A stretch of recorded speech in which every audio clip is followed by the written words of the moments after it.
Math is super fun. Slope is rise over run. I be chillin' in the sun, yeah. Singing math is super fun. Math is... Alright guys, let's go over lesson 3.4, estimating a margin of error. Learning targets. Learning target number 1, use simulation to approximate the margin of error for a sample proportion and interpret the margin of error. Learning target number 2, use simulation to approximate the margin of error for a sample mean and interpret the margin of error. They sound very similar, but they are not. Okay, I want to give you guys a visual of what we are learning. Let's say this is a number line, and what we're trying to find out is the true mean. Well, we have something here, this green line. We're going to call this the point. It's a point on a number line called the point estimate.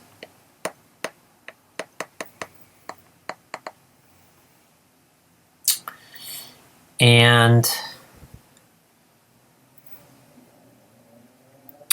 let's say that, I think it goes to this distance, and from this point, there is this, in blue, they call this the margin of error.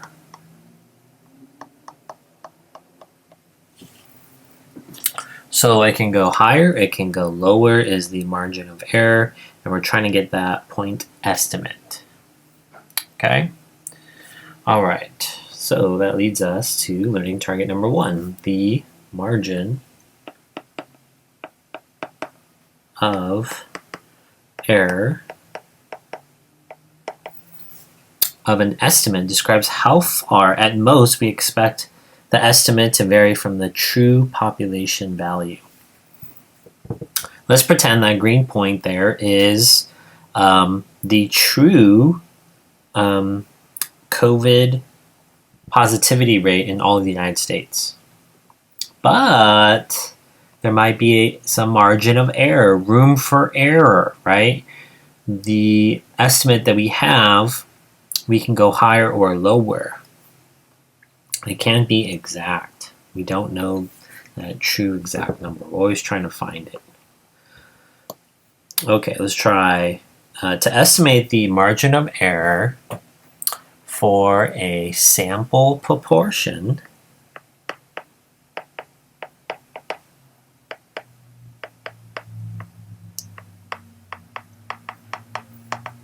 resulting from a random sample of size n. A population value is equal to the sample population from the original sample. Multiply the standard deviation of the simulated distribution by 2 to get the margin of error. Okay, a couple things I want to note here. Remember, proportion starts with a p, and that p is for the population. We are getting information, take that back.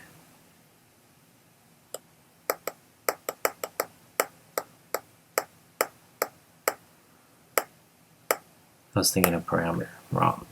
Let's restart that. A proportion is really just a fraction.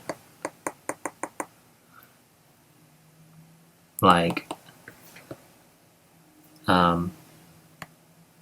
part over whole. And you get a decimal from there. Okay, here it tells us you multiply the standard deviation of the simulated distribution by 2 to get the margin of error. So let me show you guys visually what this would look like.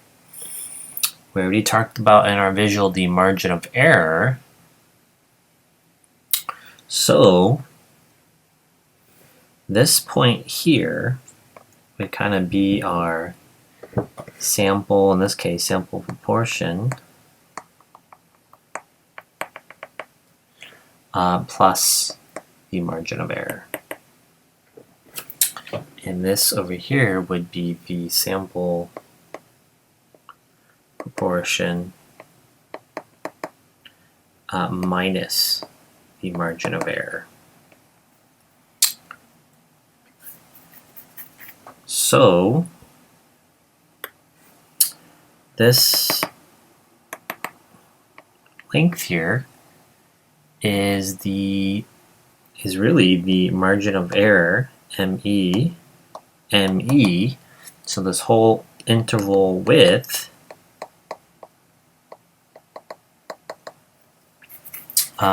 is 2 times the margin of error.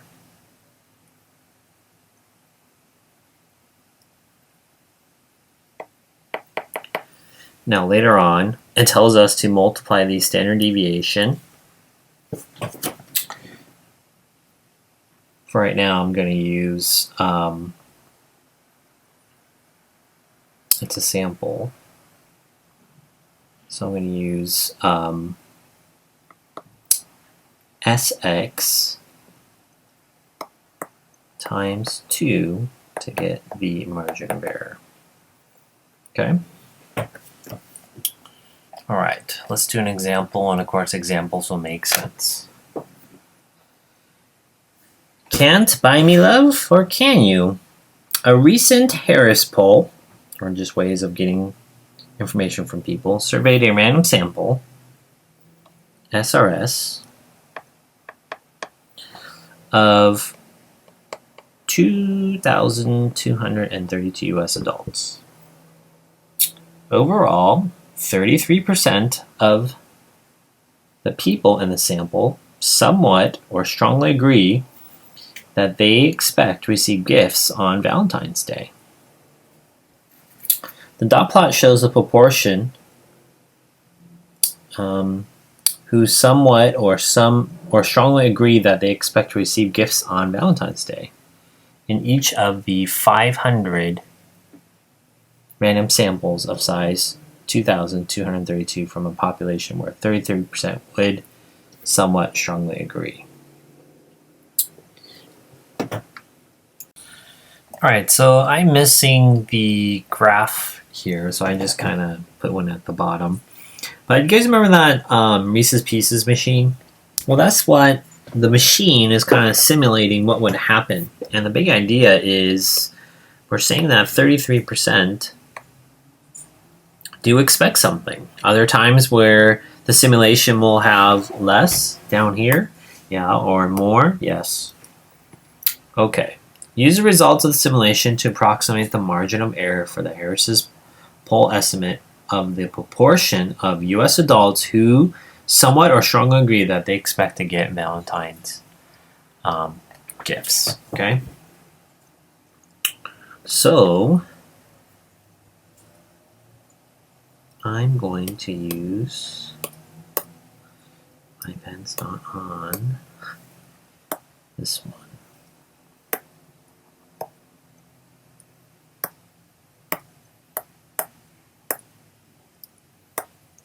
Alright, that's what we're going to be using.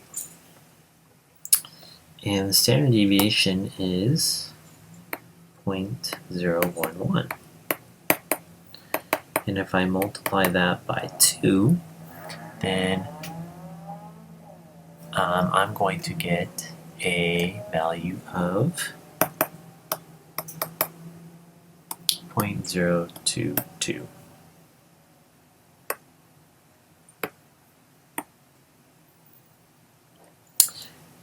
Remember that it's a decimal, you convert it to a percent, that would be 2.2%. What does this margin of error mean? Interpret. What does this mean? We expect the true proportion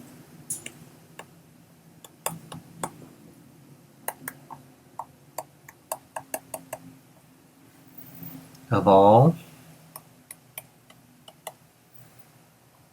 U.S. adults who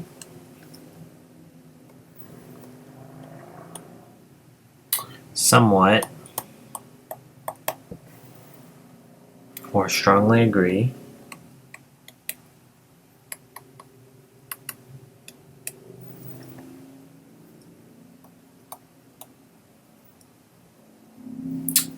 that they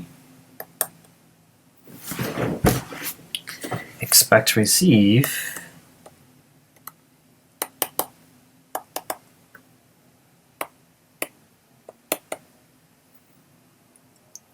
gifts on Valentine's Day to be at most 0.0222 from the estimate of 0.33. All right, let's put that on our visual. We're basically saying that here, this is my point estimate from that picture above, and here we're adding 0.022, or we're going to subtract 0.022. So let me put that in a calculator to give you a context. 0.33 minus 0.022. So this value over here is going to be 0.308. And 0.33 plus 0.022, I get 0.352. So again, what does this mean in context? We expect 30.8%. If this was our standard deviation and our mean was 33%, then we expect kind of like a plus or minus to go either to the left or to the right, more or less 2%. We expect 30 to 35% of people who somewhat or strongly agree that they should receive gifts. Right? It's not going to be exactly the middle because we can't find unless we knew every single person. But if we have some kind of data, then we can kind of apply that margin of error. So the margin of error goes both ways. All right, let's move on to learning target number 2. Use simulation approximate margin of error for a sample mean. Interpret the margin of error. To estimate the margin of error for a sample mean,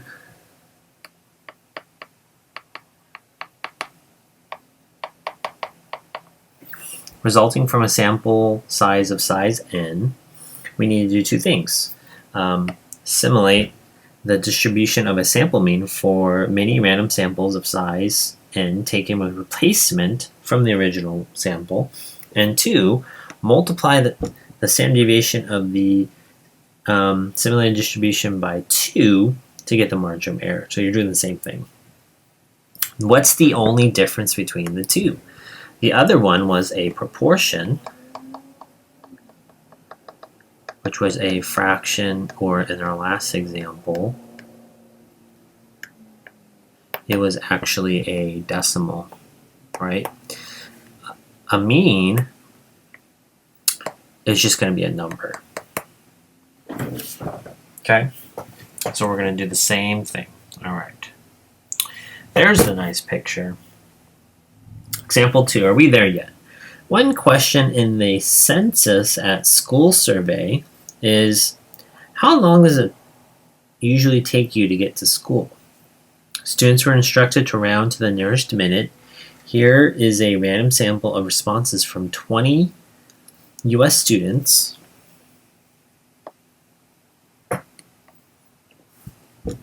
from grades 9 to 12. The sample mean for this data is x bar equals 15.95 minutes. The dot plot shows the distribution of the sample mean to travel to school for 400 random samples of size 20 taken with replacement from the original sample. Okay, so let's kind of make sure we understand this, okay?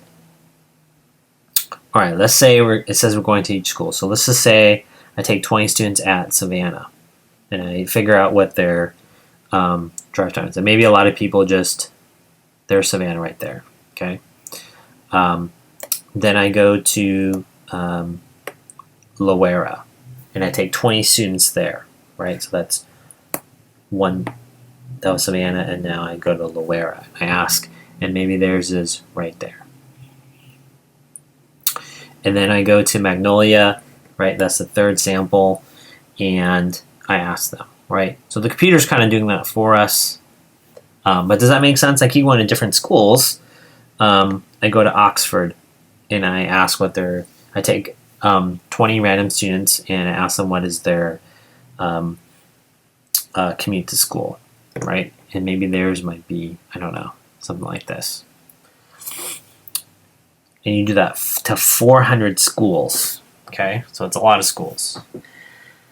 All right, use the results of the simulation to approximate the margin of error for the estimate of mean time to travel to school. Well, I'm doing the same thing. Let's just copy and paste that.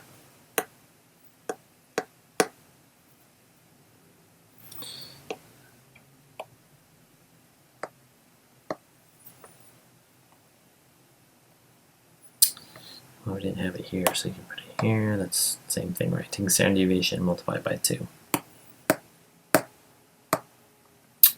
Standard deviation and multiply by 2. So let's do the same exact thing on this problem, right? So my standard deviation is 2.117. I'm going to multiply that by 2. And when I do that, my margin of error is going to be 4.234 minutes. Okay, what does this mean in context? Go ahead and pause the video and you try to write it out. Try to use it from context, and it's pretty much the same things we did above. There's only one word that's different. Go ahead and press pause and then press play when you're done.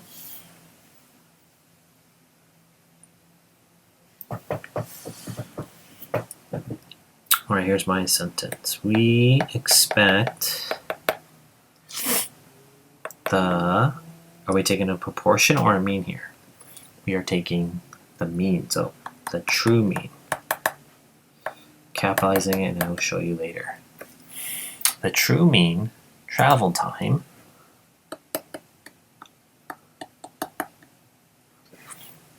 to school for all U.S. 9th to 12th grade students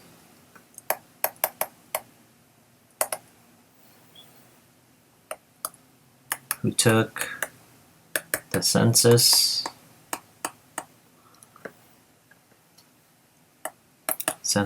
at school survey. You guys are actually taking a survey very similar to that, the LCAP. To be at most 4.234 minutes from the estimate of 15.95 minutes. Okay, let's get a visual. All right, our estimate is 15.95 minutes, right? And essentially that's pretty much right there, right down the middle. It's 15.95, okay? The 4.234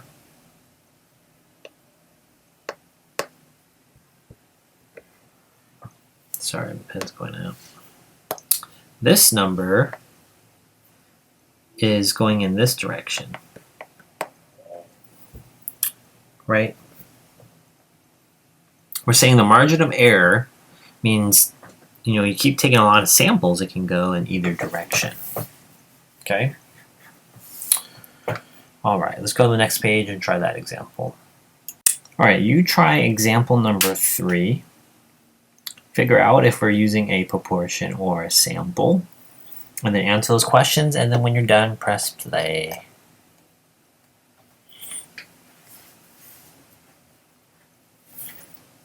Many people can roll their tongues, but some can't. Javier is interested in determining the proportion of students at his school. Okay, so this should make sense. I just want to Why is this a proportion? Because it is, the whole school, all of the school over some, like who can actually roll their tongue. In a random sample of 100 students, SRS, n equals 100, Javier determines that 70 can roll their tongue. Okay, so that's 70 over 100. What percent is that? 70 or 70%, right? The dot plot shows the proportion of people who can roll their tongue in each of 500 random samples of size 100 from a population where 70% can roll their tongue. So we already found out that 70%. Okay, so we're going to 500 different schools. Let's just write that. I want to put that in context. That's why I'm writing it. And when you go to each school, at each school, the sample size is 100. So you go to a school and you're pulling 100 random students and asking, hey, can you roll your tongue? Okay, that's what it's doing. Use the results of the simulation to approximate the margin of error for Javier's estimate of the proportion of students at a school that can roll their tongue. Well, margin of error is the standard deviation times 2. So 0.048 times 2. And that means the margin of error is going to be 0.096. Okay, let us interpret this. What do we have there? We expect the true proportion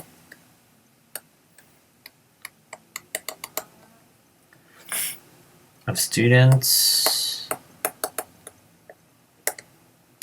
at Javier's school who can roll their tongues.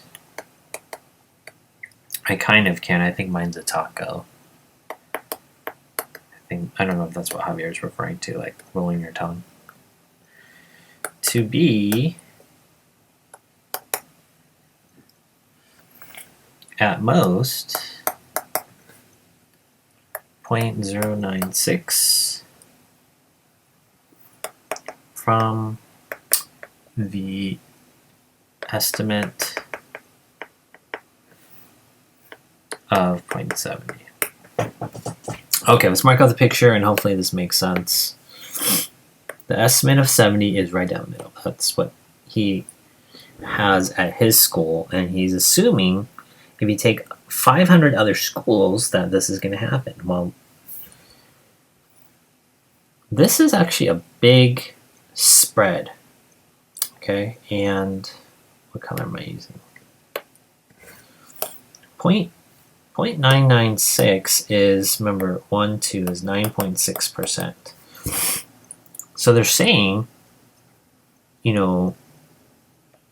so a majority here, you add 9%, add 10%, let's just round, or subtract 10, that means the majority of people can actually roll their tongues. So if you can't do it, you are, I guess, I don't know, abnormal, I don't know.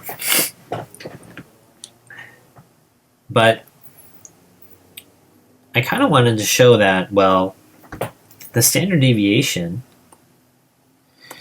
is actually quite large. And remember what standard deviation means back in first semester. It's spread. Does that make sense? This is a great spread. But the point is that we're trying to make is, Javier cannot go to every single school. I guess he didn't even say in the United States, in the whole wide world. And he only chose to go to 500. But if you keep sampling them, what happens? And keep stacking really in the truth. Right? All right. Javier's biology teacher claims that 75% of people can roll their tongue. according to Javier's study, is this claim plausible? Explain. Is it possible? So Javier's, so just use the words in the sentence. Javier's biology teacher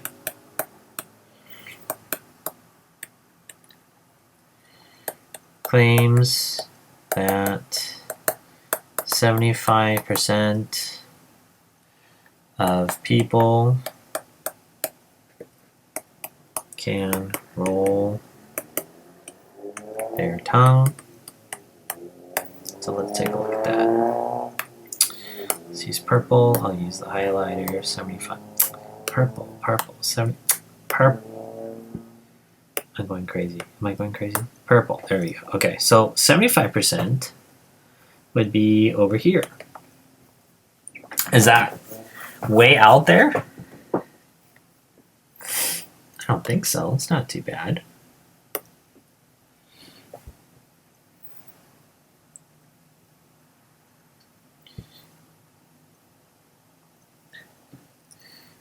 This is possible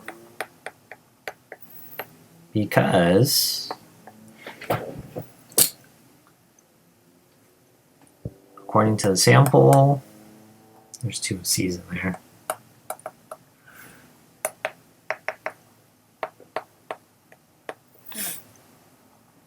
A true proportion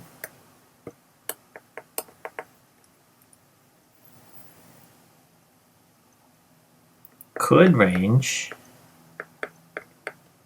from, all right, so we said 0.70 plus 0.096 and 0.7 minus 0.096. So if you do the math there, that would be 0.604 to 0.796. So Javier's biology teacher